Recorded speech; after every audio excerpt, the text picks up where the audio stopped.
Paris embêté, Paris en souffrance, Paris qui finit par se qualifier. Bon, bah, comme d'habitude, une victoire à l'arraché. On se demande comment un match comme ça, on ne peut pas le gagner plus facilement. On ne peut pas le plier. Ça devient lassant. Paris devient lassant. Paris devient une équipe lambda de Ligue 1. Ça devient fatigant. Bon, bah, on va toujours répéter les mêmes choses. Voilà. Eh ben, écoute, pas de milieu de terrain, pas d'intensité, et un gros coup de gueule sur Enrique. Monsieur Luis, je vous donnais une leçon de ballon, on peut pas gagner sans numéro 9. Eh ben voilà, il a fallu que tu remettes Ramos pour égaliser. Quand est-ce que tu vas le mettre? Il a un mental d'acier, le mec. Moi, chez moi, je rentre pas. J'arrête, j'en peux plus de toi. Voilà, et le mec, il rentre, il marque. Voilà, un petit coup de chapeau à Safanov qui fait quand même une belle parade sur le penalty. Bon, pour en revenir au match, toujours les mêmes lacunes. On subit toujours trop d'actions. On subit trop. Voilà, toujours pareil. Pacho, la charnière centrale, c'est très moyen maintenant. Bradley Barcola qui est au bout de sa vie, qu'en peut plus, donc un petit séjour à Sion lui fera du bien. Un petit 6 mois à Sion où il devait aller au départ, parce que là, vraiment, surcoté de chez surcoté. Moi, le premier, je me suis emballé. Bon, ben ça y est, il est au sommet de ce qu'il peut faire. Doué est nettement supérieur. Qu'on peut dire d'autre? Bon, ben ne cherchez plus d'avancante, vous avez Ramos. Bon, Ousmane qui fait ses matchs, là, faut pas exagérer. Doué qui confirme qu'il est supérieur à Barcola. Milieu de terrain, bon, mais milieu de terrain un peu faiblard. Je trouve Vitinha un peu moins bien que d'habitude. Bon, ben Zahir Emery, ben voilà, c'est toujours pareil. Ça a été la grosse hype.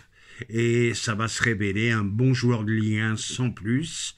Bon, ben voilà, le Paris qualifié, Paris libéré, mais alors que ce fut compliqué. Maintenant, si je vais vous parler d'autre chose, j'ai vu du très beau football hier soir. J'ai peut-être vu l'une des meilleures premières mi-temps depuis très longtemps, et ça a été vraiment un scandale qu'ils n'arrivent pas à gagner. La première mi-temps du Barça contre l'Atlético, ça a été un amour de football, ça a été un football total comme j'en ai pas vu depuis les grandes années Guardiola.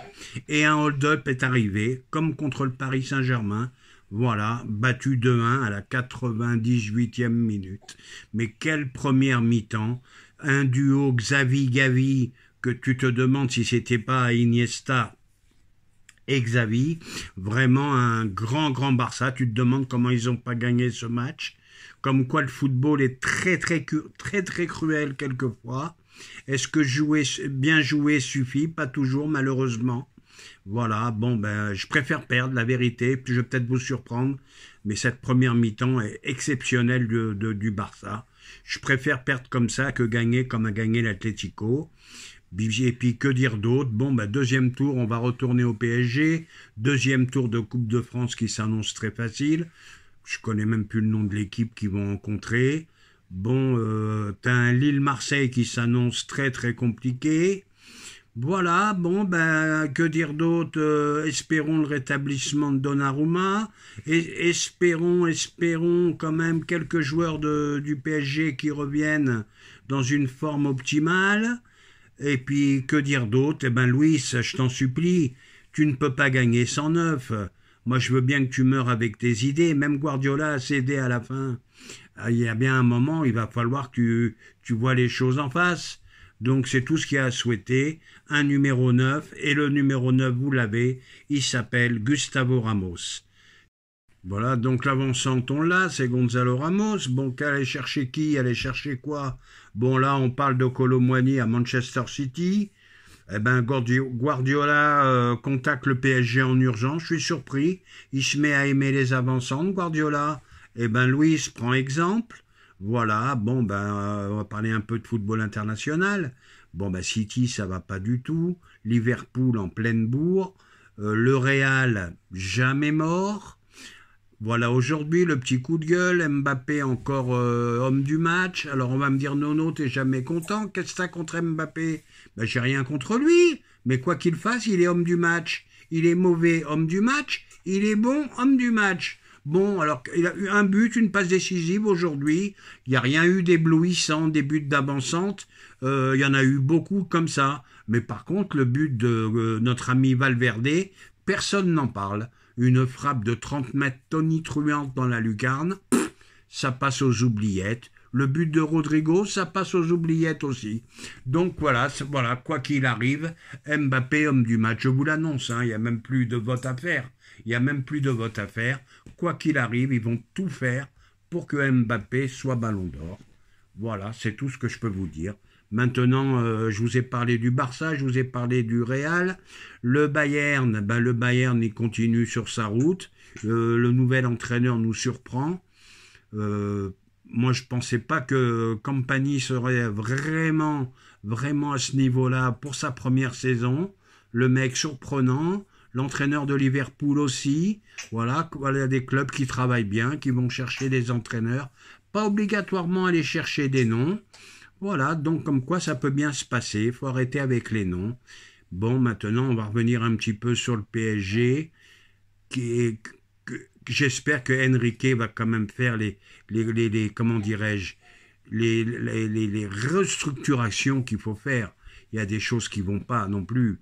Voilà, un coup tu mets Ruiz, un coup tu mets pas Ruiz, un coup c'est Colo, un coup c'est Doué, un coup d'avant-centre, un coup pas d'avant-centre. Bon, grosse déception, moi le premier je me suis enflammé. Et là, je reconnais mes erreurs, hein. Je me suis enflammé grave. Il a atteint le sommet de ce qu'il peut faire, Bradley Barcola. Il a atteint le sommet de ce qu'il peut faire. C'est pas un joueur de Ligue des Champions, c'est un joueur de Ligue 1, tout simplement. Je crois beaucoup plus en Désiré Doué. Alors on va me dire, non, ça y est, tu recommences pareil. Il a fait 2 matchs, ça y est, tu t'affoles. Non, je pense tout simplement qu'il a plus de talent. Voilà, et que dire d'autre, Eh ben Safanov, bon, il nous sauve sur les pénaltys, mais je vois pas un grand gardien en devenir. Je crois que Marquinhos, eh ben je pense que si c'était sa dernière année, ça serait bien. De plus en plus en difficulté. Bon soldat, ça fait 11 ans qu'il est là. Bon, ben il est temps de passer à autre chose, hein. Pacho, bon défenseur central, rugueux, mais c'est pas le phénomène annoncé. Les 2 latéraux, là, il n'y a rien à dire, T'as deux bombes atomiques, surtout Hakimi, qui pour moi est le meilleur latéral européen en ce moment, phénoménal en ce moment. Bon, ben après, toujours ce problème de milieu. Le petit Joao Neves, technicien hors pair. Avec lui, t'es sûr que tu perds pas de ballon. Mais tu grimpes pas au rideau, hein, il va pas te faire des actions exceptionnelles. Je trouve Vitinha un petit peu en baisse. Après, tu as eu la hype Zahir Emery, j'écoutais les gens, mais il avait fait 2 matchs. C'était le meilleur milieu en France. On le voyait même en équipe de France. Excusez-moi, il y en a quelques-uns qui se sont calmés. Je pense que ça sera un très bon joueur de Ligue 1, mais que ça n'ira pas beaucoup plus loin. Voilà, j'ai à peu près tout résumé. En espérant que le PSG continue sauve les meubles en Ligue des Champions, aille le plus loin possible en Coupe de France, et que Enrique se mette un peu de plomb dans la tête. Mais malheureusement, je crois qu'il est encore plus fou que Bielsa. C'est lui qui mérite le surnom d'El Loco. À bientôt les amis.